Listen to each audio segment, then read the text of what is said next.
So the Cleveland Browns trading for Deshaun Watson was already very bad based on the fully guaranteed contract and how the last couple of years have looked, but it somehow managed to get even worse because there's a real chance Watson never plays another snap in the NFL based on the wild update I'll discuss in today's video. So I've got to talk about that, the crazy situation regarding the Vikings and Rams playoff game needing to be moved, unique coaching interviews that have happened so far, and more right after.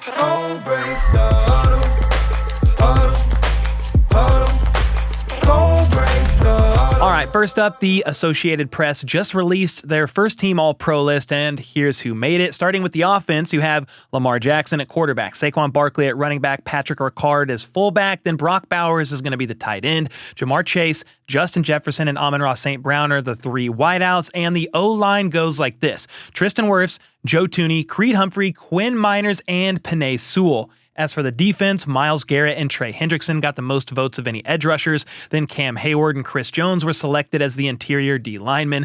Zach Bond, Fred Warner, and Roquan Smith were the linebackers, the three linebackers. Then Patrick Surtain and Derek Stingley are the two outside corners, with Marlon Humphrey making it as a slot corner.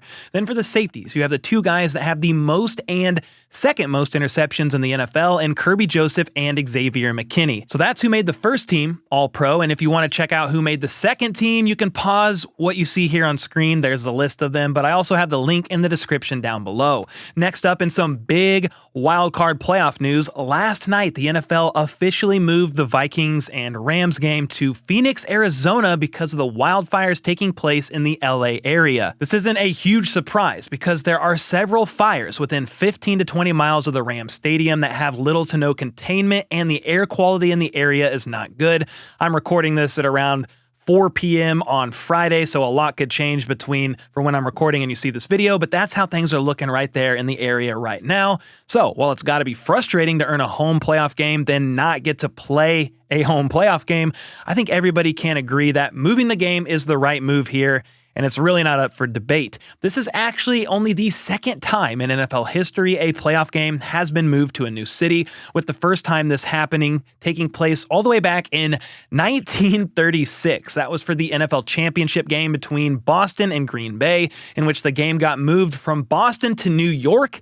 And the reason for that move back in 1936 was basically out of pettiness due to low attendance. So this most recent move is the first time ever due to something that's completely out of the NFL's control, like this big-ass fire. The situation sucks all around, but it was cool to see multiple teams, including the Texans, Rams, and Vikings, provide a $1 million contribution to support on-the-ground relief efforts. On top of that, the NFL provided $5 million of their own, with Roger Goodell issuing a statement.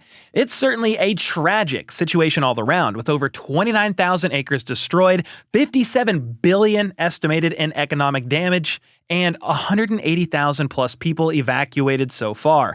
And then we have some big Deshaun Watson news.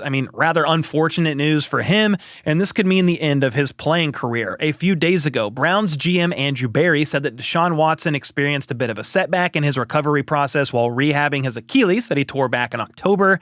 Well, today, we got some more details. It was revealed that he actually tore the same Achilles again and had to undergo a second surgery. Recovering from an Achilles tear is already enough of a grueling process in itself, but to re-tear the Achilles less than 3 months into recovery is honestly pretty terrible. The Browns released an official statement about it today on their X account, going into a bit more detail, and basically Watson complained of pain in his ankle during his exit physical as part of the Browns season-ending process, and that's when additional imaging was done and the re-rupture was discovered. They then go on to say, quote, Watson's recovery time and return to play status is uncertain, and he will likely miss significant time during the 2025 season. Let's be honest here, he might miss the entirety of the 2025 season, and his career could very well be over. He was already playing bad football before he got hurt, with fans begging the team to bench him. So you've got a quarterback who's not only playing poorly, but has some major character concerns with off-the-field issues, is on an enormous fully guaranteed contract, and has now torn the same Achilles, ruptured the same Achilles twice in less than 3 months. Yeah, this might be the worst individual quarterback situation we've ever seen, and the worst quarterback trade/contract ever made by a landslide. Regardless of what Cleveland decides to do here, they are screwed from a salary cap perspective. If they cut Watson this offseason, they will have a 2025 dead cap hit of $118.9 million, including $92 million cash, and a 2026 dead cap hit of $53.8 million. That is a gigantic amount and would obviously be the largest dead cap hit in NFL history, beating out the awful Russell Wilson contract situation with the Broncos. Whatever they decide to do here, though, Cleveland has to operate as if Deshaun Watson never plays another snap for them again, and they do so happen to have the second overall pick in the upcoming draft, so maybe they end up drafting Deshaun's replacement there. Or there have been some whispers that Kirk Cousins could be interested in the Browns if the Falcons release him, and that would allow Cleveland to sign him for the minimum, similar to what the Steelers did this past season with Russell Wilson. Kevin Stefanski was his quarterback's coach, then offensive coordinator for a couple years, so there's some familiarity there. It's been reported that Stefanski is actually going to remain the coach for now in Cleveland despite going 3-14 in what was a train wreck of a season. So while it appears Stefanski's sticking around, several non-playoff teams have already fired their coaches and are knee-deep in the search for a new one. Here's a few worth mentioning and monitoring. The Lions are preparing for what they hope is a Super Bowl run, which is exactly why they're in jeopardy of losing both their offensive and defensive coordinators. Ben Johnson is arguably the hottest name out there right now, their OC, and it makes sense considering he's played a huge role in transforming the Lions offense into one of, if not the best, in the entire league. Look at the last 4 seasons before he took over as their offensive coordinator. The Lions were a bottom half team in both yards and points from 2018 to 2021, but after he was hired in 2022, they finished top 5 in both yards and points every year. That's why he will most likely be a head coach next year if he wants to leave Detroit. I mean, they would probably prefer he stays, but if he wants to go anywhere, he's going to be one of the top candidates, and it's not close. He interviewed with the Raiders and Patriots today, then is scheduled to interview with the Bears and Jags on Saturday. I personally think it would be fun to see him wind up with either the Bears or Patriots just so he could work with Caleb Williams or Drake May and build an offense around them. The Bears have been the favorite to land him, and a surprising name that's come up recently in the Bears interview process is Pete Carroll. That's right, the 73-year-old former longtime head coach of the Seahawks interviewed with Chicago on Thursday. Former Seahawks cornerback Richard Sherman even went to bat for his old coach, saying that he's a culture builder and he's been successful with young quarterbacks. So that could definitely be an interesting move if they were to strike out on Ben Johnson, who I would guess would be their number 1 preferred choice at this point in time. There's also been a little bit of steam surrounding Cliff Kingsbury for that position because he used to coach Caleb in college. He may not want to leave the situation he has in Washington, though. He's set up pretty nicely with Jaden Daniels, but you never know. I would assume Cliff wants another shot at being a head coach sooner rather than later.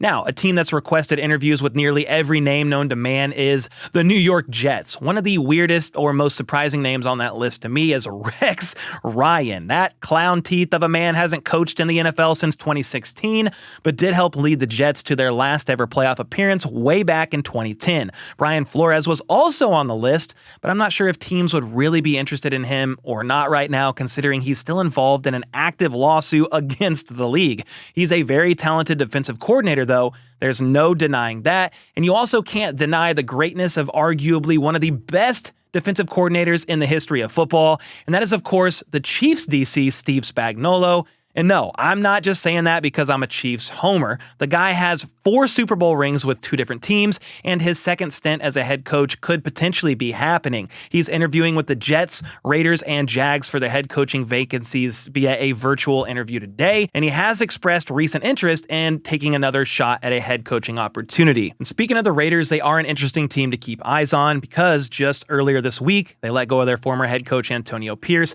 Then on Thursday, it was announced that they were also firing their GM, Tom Telesco, after just 1 year, despite initial reports suggesting he could remain with the team. Tom Brady is a minority owner over there, with owner Mark Davis saying Brady will have a huge voice in the immediate and long-term future of the organization. So it's going to be very interesting to see who they land as both GM, head coach, and quarterback, and how much say Tom Brady will actually have. Another coach to keep watch for is going to be Mike Vrabel. The Patriots kicked Gerard Mayo to the curb after just one season, and it's the worst kept secret that the Patriots want Vrabel, and Vrabel wants the Patriots. He's had some interviews scheduled with other teams like the Bears, but some are speculating that he's only doing that to drive up his price in negotiations with the Pats.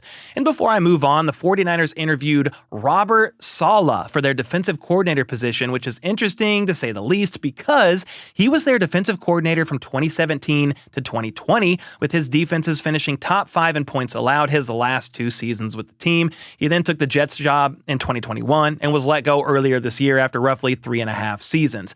And before I get out of here, there's a couple of key injury updates worth talking about as it pertains to Wild Card Weekend. Jalen Hurts hasn't played since he suffered a concussion in Week 16, but he finally just passed concussion protocol and is good to go for Sunday's game against the Packers. That's a big thing for the Eagles. Then, the other quarterback over there in that game is going to be Jordan Love. He's been dealing with a little bit of an elbow injury, though I don't think it's too serious, and he's been throwing the ball a bit at practice and is expected to be a full go. Marshon Lattimore is also going to play after being sidelined for a couple weeks with a nagging hamstring injury, and that means we get to see Commanders CB Marshon Lattimore go up against Bucs #1 wideout Mike Evans. That's the matchup that's going to feed families. Zay Flowers suffered a knee injury in Baltimore's Week 18 win over the Browns, and the Ravens have already ruled him out for their game against the Steelers, which is definitely a tough loss. I still think the Ravens are going to end up with a W, and I gave a bunch of my thoughts around Wild Card Weekend and some win-loss predictions in yesterday's video here,